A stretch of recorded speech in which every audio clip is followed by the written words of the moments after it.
So doing a brake job on Brian's 2013 Audi, and the rear brake shield is a little punky on the thing, so we're gonna do a quick fix here. We're gonna show it up with some washes, and we'll show you how to kind of fix yours if yours is rattling around like this one is.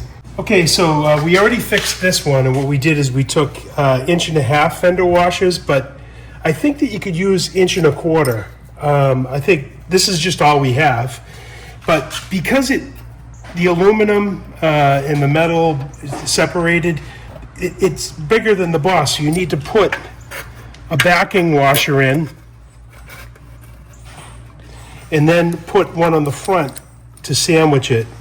Now, obviously, this isn't, the ideal thing to do is just to replace the backing plate altogether, but this is something you'll run into, being completely unaware that there's a problem until you take it apart. So you might not have the time to replace them.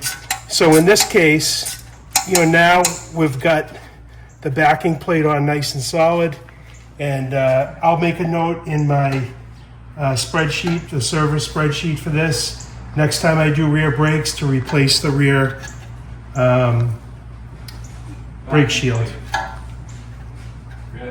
Backing plate. And this is something you can kind of do on almost probably any car. If you have another car that has, a backing plate like this, a dust shield on it, and it's not totally Swiss cheese, but the bolt hole might be the same. It's a way to shore it up and try to get you out of a jam until next brake job. You can replace it. Exactly.